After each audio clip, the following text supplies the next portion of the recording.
ಯಾರು ಹೇಳಿಕೆ ಕೊಟ್ಟಿದ್ದಾರೆ ಅವರು ರಾಹುಲ್ ಗಾಂಧಿಯ ಕಾಲಿನ ಕಿರುಬೆರಳಿಗೆ ಕೂಡ ಸಮಾನತೆ ಅವರಿಗೆ ಇಲ್ಲ. ಇಂಥ ಜನಪ್ರತಿನಿಧಿಗಳ ಹೇಳಿಕೆ ಕರಾವಳಿ ಜಿಲ್ಲೆಯ ಸಂಸ್ಕೃತಿ ಮತ್ತು ಪರಂಪರೆ ಗೌರವಕ್ಕೆ ಒಂದು ಕಪ್ಪು ಚುಕ್ಕೆ. ಯಾರು ಹೇಳಿಕೆ ಕೊಟ್ಟಿದ್ದಾರೆ ಅವನ ಮನೆಯವರು ಒಪ್ತಾರ, ಮಕ್ಕಳು ಒಪ್ತಾರೆ ನೋಡು ಅವ್ರ ಹೇಳಿಕೆಗೆ ಅದಕ್ಕೆ ಉತ್ತರ ಕೊಡದೆ ಅದೊಂದು ನಾಲಾಯಕ ಒಂದು ಹೇಳಿಕೆ. ಅದಕ್ಕೆ ಆ್ಯಕ್ಚುಲಿ ಇಂಪಾರ್ಟೆನ್ಸ್ ಕೊಡಲಿಕ್ಕೇ ಇಲ್ಲ. ಇದರಲ್ಲಿ ಅವರವ್ರ ಅಸ್ತಿತ್ವ ಉಳಿಸಲಿಕ್ಕೆ ಬೇಕಾಗಿ ಏನಾದರೂ ಕೂಡ ಮಾತಾಡ್ತಾರೆ. ಯಾಕೆ ಅದಕ್ಕೆ ಉತ್ತರ ಅಗತ್ಯನೇ ಯಾಕೆಂತ ಹೇಳಿದರೆ, ಯಾರು ಹೇಳಿಕೆ ಕೊಟ್ಟಿದ್ದಾರೆ ಅವರು ರಾಹುಲ್ ಗಾಂಧಿಯ ಕಾಲಿನ ಕಿರುಬೆರಳಿಗೆ ಕೂಡ ಸಮಾನತೆ ಅವರಿಗೆ ಇಲ್ಲ. ಇದರಲ್ಲಿ ವ್ಯಾಲ್ಯೂ ನೋಡುವಾಗ ರಾಹುಲ್ ಗಾಂಧಿ ಎಲ್ಲಿದ್ದಾರೆ, ಇವರು ಎಲ್ಲಿದ್ದಾರೆ? ಅದು ನಾನು ಯಾಕೆ ಹೇಳ್ತೇನೆ ಅಂತ ಹೇಳಿದರೆ, ಇಂಥ ಜನಪ್ರತಿನಿಧಿಗಳ ಹೇಳಿಕೆ ಕರಾವಳಿ ಜಿಲ್ಲೆಯ ಸಂಸ್ಕೃತಿ ಮತ್ತು ಪರಂಪರೆ ಗೌರವಕ್ಕೆ ಒಂದು ಕಪ್ಪು ಚುಕ್ಕೆ. ನಾವು ಬೇರೆ ಜಿಲ್ಲೆಯವರಾಗೆಲ್ಲ ಕರಾವಳಿ ಪ್ರದೇಶ ಒಂದು ವಿಶೇಷ ಜನಪ್ರತಿನಿಧಿ ವಿಶೇಷ ಗೌರವ ಇದೆ. ನಮ್ಮ ಹೋಟೆಲ್ ಉದ್ಯಮ ದೇಶ ಉದ್ದಗಲಕ್ಕೂ ಇದೆ. ನಮ್ಮಲ್ಲಿ ಸಂಸ್ಕೃತ ಕಾರ್ಯಕ್ರಮ ನಾವು ಇಡೀ ವಿಶ್ವಕ್ಕೆ ನಾವು ಇವತ್ತು ಸಂಸ್ಕೃತ ಕಾರ್ಯಕ್ರಮ ಕೊಟ್ಟವರು ತುಳುನಾಡಿನವರು ಅಂತ ಹೇಳಿದರೆ ಅದು ಒಂದು ದೊಡ್ಡ ಮಟ್ಟದ ಗೌರವ ಇದೆ. ನಮ್ಮ ಒಂದು ಹಿಂದಿನ ಎಲ್ಲ MLA ಎಲ್ಲ ಪಕ್ಷದವರು ಕೂಡ ಇದರಲ್ಲಿ ಆ ಒಂದು ಗೌರವ ಉಳಿಸಿಕೊಂಡು ಬಂದಿದ್ದಾರೆ. ಅವರ ಗೌರವವನ್ನು ಉಳಿಸಿಕೊಂಡು ಹೋಗಬೇಕಲ್ಲ. ಈ ರೀತಿಯ ಹೇಳಿಕೆ ಕೊಡೋ ಮುಖಾಂತರ ಇಡೀ ನಮ್ಮ ಕಪ್ಪು ಚುಕ್ಕೆ ಒಂದು.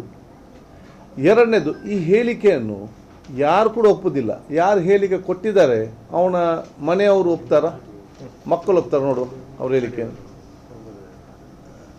ಯಾರು ಕೂಡ ಒಪ್ಪಲಿಕ್ಕೆ ಸಾಧ್ಯ ಇಲ್ಲ ಇದರಲ್ಲಿ. ಮತ್ತು ಧ್ವಂಸ ಮಾಡ್ತೇವೆ, ಅದು ಮಾಡ್ತೇವೆ ರಾಹುಲ್ ಗಾಂಧಿಯನ್ನು ಹೇಳಲಿಕ್ಕೆ ಗಾಂಧಿ ಕುಟುಂಬವನ್ನು ಈ ದೇಶದಿಂದ ಬೇರ್ಪಡಿಸಲಿಕ್ಕೆ ಯಾರಿಂದಲೂ ಕೂಡ ಸಾಧ್ಯವಿಲ್ಲ. ಯಾರಿಂದಲೂ. ಯಾಕೆ? ಉತ್ತರ ಭಾರತದಲ್ಲಿ ಶಾಂತಿ ನೆಲೆಬೇಕಂತ ಹೇಳಿಕೊಂಡು ಇಂದಿರಾ ಗಾಂಧಿಯವರ ಗುಂಡಿಗೆ ಬಲಿಯಾಗಿ ಅವರ ರಕ್ತ ಉಂಟಲ್ಲ ಉತ್ತರ ಭಾರತದ ನೆಲದಲ್ಲಿ ಮಣ್ಣಿನಲ್ಲಿದೆ. ದಕ್ಷಿಣ ಭಾರತದಲ್ಲಿ ಶಾಂತಿ ನೆಲೆಸಬೇಕಂತ ಹೇಳಿಕೊಂಡು ರಾಜೀವ್ ಗಾಂಧಿಯವರ ರಕ್ತ ಇವತ್ತು ಸೌತ್ ಇಂಡಿಯಾದಲ್ಲಿ ಇವತ್ತು ನೆಲದ ಮಣ್ಣಿನಲ್ಲಿದೆ. ಗಾಂಧಿ ಕುಟುಂಬದ ರಕ್ತವೇ ಮಣ್ಣಿನಲ್ಲಿ ಬೆರೆತಾಗ ಯಾರಿಗೂ ದೂರ ಮಾಡಲಿಕ್ಕೆ ಸಾಧ್ಯವಿಲ್ಲ. ಇವತ್ತು ಪಂಜಾಬ್ ಭಾರತ ನಾರ್ತ್ ಇಂಡಿಯಾ ಇರಲಿ, ಸೌತ್ ಇಂಡಿಯಾ ಇರಲಿ, ದೇಶದಲ್ಲಿ ಶಾಂತಿಯುತವಾಗಿ ನಿಂತಿದ್ದರೆ ಅದು ಇಬ್ಬರು ಮಹಾನ್ ವ್ಯಕ್ತಿಗಳ, ಅದು ಇಂದಿರಾ ಗಾಂಧಿ ಮತ್ತು ರಾಜೀವ್ ಗಾಂಧಿಯವರ ಆ ಒಂದು ಬಲಿ ಕೊಟ್ಟ ಕಾರಣ ಆಗಿದೆ. ಇವರೆಲ್ಲ ಯಾರು ಮಾಡ್ತಾರೆ ಹೇಳಿಕೆಗೆ? ಯಾರು ಮಾಡ್ತಾರ? ಒಂದು ಹೇಳಿಕೆ ಕೊಡಲಿಕ್ಕೆ ಒಂದು ಅರ್ಥ ಬರಬೇಕಲ್ಲ. ಪ್ರತಿಯೊಂದು ಸಂದರ್ಭದಲ್ಲಿ ಧ್ವಂಸ ಇವರ DNA ಕೂಡ ತಾಲಿಬಾನ್ DNA ಅಂತ ಕಾಣ್ತದೆ. ಇಲ್ಲ, ಟೆಸ್ಟ್ ಮಾಡಬೇಕು ಇದನ್ನು.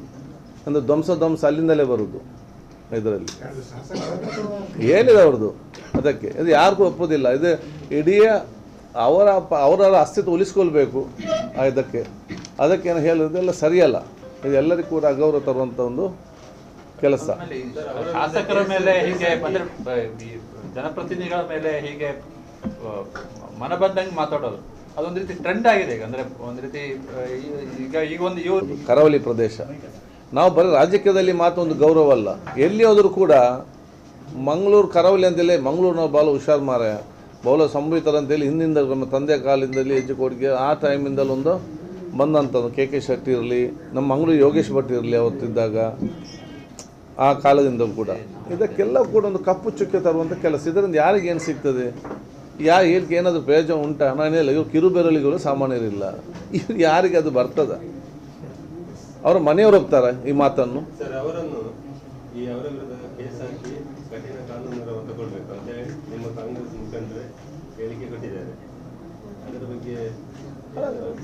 ಕಾನೂನು ಆಕ್ಷನ್ ತಗೊಳ್ತಾರಲ್ಲ ಅದರಲ್ಲಿ.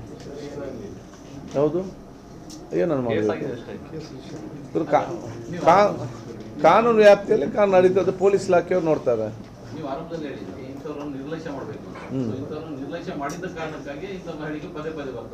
ನೋಡಿ, ಅದಕ್ಕೆ ಇಂಪಾರ್ಟೆನ್ಸ್ ಅದು ಮತ್ತೆ ಇಂಪಾರ್ಟೆನ್ಸ್ ಬರ್ತದೆ ಇದರಲ್ಲಿ. ಹೌದು,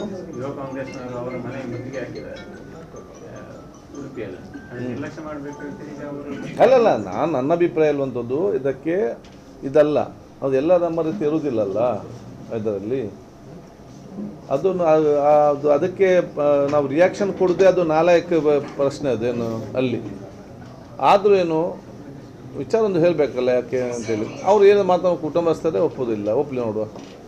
ಮತ್ತು ಒಂದು ಇವರ ಕಿರುಬೇರೆಗೂ ಸಮಾನತೆ ಇಲ್ಲ. ಮತ್ತು ಗಾಂಧಿ ಕುಟುಂಬ ನಿಮ್ಮ ಮಣ್ಣಿಂದ ದೂರ ಮಾಡಲಿಕ್ಕೆ ಯಾರಿಂದಲೂ ಕೂಡ ಸಾಧ್ಯವಿಲ್ಲ. ಬೆಳಗಾವಿ ಅಧಿವೇಶನದಲ್ಲಿ ನೀವು ಸ್ಪೀಕರ್ ಆಗಿದ್ದೀರಿ, ಅಲ್ಲೇ ಬೆಳಗಾವಿ ಅಧಿವೇಶನದಲ್ಲಿ ಕೂಡ ಶಾಂತಿಗೆ ಭಂಗ ತರೋದು ಮತ್ತು ರಘುನಾಥ್ ಅಂತ ಹೇಳಿದ್ದು ಕೂಡ ಕಠಿಣ ಸರ್ಕಾರ ಕಠಿಣ ಕಾರ್ಯಕ್ರಮ ಚರ್ಚೆಗೆ ಬಂದಿದ್ದ ವಿಷಯ. ಅದು ಯಾಕೆ ಅದು ಸರಿಯಾಗಿ ಸಮರ್ಪಕವಾಗಿ ಜಾರಿ ಆಗ್ತಾನೆ? ಅಲ್ಲ, ಅದು ಆ್ಯಕ್ಟ್ ಬಂದಾಗ ಮತ್ತೆ ಮುಂದೆ ಹೋಯ್ತಲ್ಲ ಕಾನೂನು ತಂದಾಗ. ಪ್ರೊವೊಕೇಶನ್ ಮತ್ತು ಹೇಟ್ ಸ್ಪೀಚ್ ಬಗ್ಗೆ ಕಾನೂನು ಬಂದಾಗ ಅದು ಚರ್ಚೆ ಮಾಡಿಕೊಂಡು ಅದು ಮುಂದೆ ಹೋಯಿತು. ಇದರಲ್ಲಿ ನಮ್ಮ ಇಲ್ಲಿ ಪಾಸ್ ಆಯಿತು, ಎಲ್ಲಿ ಅಸೆಂಬ್ಲಿಯಲ್ಲಿ ನಾವು ಪಾಸ್ ಮಾಡಿದ್ದೆವು, ಕೌನ್ಸಿಲಲ್ಲಿ ಅದನ್ನು ಅವರು ಇದು ಮಾಡಿದರು, ಗವರ್ನರ್ ಅದನ್ನು ತಡೆ ಇಟ್ಟಿದ್ದಾರೆ. ಇಲ್ಲದಿದ್ದರೆ ಇದಕ್ಕೆಲ್ಲ ಬೀಳ್ತದೆ. ಇನ್ನೊಂದು ನನಗೆ ಮಾಹಿತಿ ನಿಮಗೆ, ನಾನು ಕೂಡ ಪೇಪರಲ್ಲಿ ಓದಿದ್ದೇನೆ, ವರದಿ ತಗೊಳ್ಳಿಕ್ಕೆ ಹೇಳಿದ್ದೇನೆ. ಈ ನಮ್ಮ ಇಂಜಿನಿಯರಿಂಗ್ ಸ್ಟೂಡೆಂಟ್ಸಿಗೆ ಕಡ್ಡಾಯವಾಗಿ ಟೆಸ್ಟ್ ಮಾಡಿಸಬೇಕಂತ ಹೇಳಿಕೊಂಡು ಅಂಥದ್ದು ಯಾವುದೇ ಇಲ್ಲ. ಕಡ್ಡಾಯ ಅಂತೇಳಿ ಅಲ್ಲಿ ಕೂಡ ಯಾರಿಗೂ ಕೂಡ ಮಾಡಲಿಕ್ಕೆ ಆಗೋದಿಲ್ಲ. HIV ಸಂಬಂಧಪಟ್ಟಾಗೆ ಅದೊಂದು, ಯಾಕೆಂದರೆ ಯಾರು ಡಿಪಾರ್ಟ್ಮೆಂಟ್ ಹೌದು ಇವತ್ತು ಮಾಡಿದ್ದೀರಾ? Okay, no problem. ನಾನು ಇವತ್ತು ನೋಡಿದೆ. ಸರ್, ಇವಾಗ ನೀವು ಇದ್ದೀರಿ, ಅದಕ್ಕೆ ಪ್ರತಿಕ್ರಿಯೆ ಕೊಡು ಸರಿಯಲ್ಲ. ಸರಿಯಲ್ಲ ಅಂತಲ್ಲ, ನಾನು ಹೇಳಿದಂತೇಳಿ ಅದಕ್ಕೆ ರಿಯಾಕ್ಷನ್ ಆಗುವಷ್ಟು ಅದಕ್ಕೆ ಯೋಗ್ಯತೆ ಇಲ್ಲ. ಆ ಮಾತಿಗೆ ರಾಹುಲ್ ಗಾಂಧಿ ಎಲ್ಲಿದ್ದಾರೆ, ಇವರು ಎಲ್ಲಿದ್ದಾರೆ? ರಾಹುಲ್ ಗಾಂಧಿನ ಕಿರುಬರಲಿಗೆ ಕೂಡ ಇವರ ವ್ಯಕ್ತಿತ್ವ ಬರಲಿಕ್ಕೆ ಸಾಧ್ಯನೇ ಇಲ್ಲ. ಇವರು ಹೇಳಿದ ಮಾತನ್ನು ಇವರ ಕುಟುಂಬಸ್ಥರೇ ಒಪ್ಪಲಿ. ಈಗ ಅದಕ್ಕೆ ಇಡೀ ಕರಾವಳಿ ಎಲ್ಲ ಜನರು ಕರಾವಳಿ ಯಾರು ಕೂಡ ಒಪ್ಪುವುದಿಲ್ಲ. ನೀವು ಒಪ್ತೀರಾ? ಯಾರು ಕೂಡ ಒಪ್ಪುವುದಿಲ್ಲ. ಇಡೀ ಅವರ ಕ್ಷೇತ್ರಕ್ಕೆ ಅವರೊಂದು ಕಲಂಕ ಆಗಿ ಬಿಟ್ಟಿದ್ದಾರೆ. ಈಗ ಅಗೌರವ ತರುವಂಥ ಕೆಲಸದಲ್ಲಿ ಇವರಿಂದಾಗಿ ಎಲ್ಲ ನಮಗೆ ಕಲಂಕ ತರುವಂಥ ಕೆಲಸ ಇವತ್ತು ಆಗಿದೆ. ಯಾಕೆ ಇವತ್ತು ನಮ್ಮ ಈ ಪ್ರದೇಶ ಬಿಟ್ಟು ಉತ್ತರ ಕರ್ನಾಟಕ ಮತ್ತು ಬೇರೆ ರಾಜ್ಯಕ್ಕೆ ಹೋದರೆ ನಿಮ್ಮ ಊರಿನ MLA ಹೇಳುವುದಲ್ಲ ಅಂತ ಇವರ ಹೆಸರು ಯಾರಿಗೆ ನೆನಪಿದೆ? ಯಾರಿಗೂ ಹೆಸರು ಗೊತ್ತಿಲ್ಲ ಇವ್ರದ್ದು. ನಿಮ್ಮ MLA ಮಂಗಳೂರು MLA ಯಾರು ಇಡೀ ಮಂಗಳೂರು ಜನತೆ, ಕರಾವಳಿ ಜನ ಎಲ್ಲರಿಗೂ ಕೂಡ ಇವತ್ತು ಕಪ್ಪು ಚುಕ್ಕಿ ಮತ್ತು ಅಗೌರವ. ಇದರಲ್ಲಿ ಹೇಳುವ ಅಗತ್ಯ ಏನು? ಹಿಂದೆ ಹೇಳಿದವರು ಏನೆಲ್ಲ ಹೇಳಿದವರು ಉಳಿದಿದ್ದಾರೆ, ಈಗ ಇದ್ದಾರಾ ಏನಾದರೂ ಜನ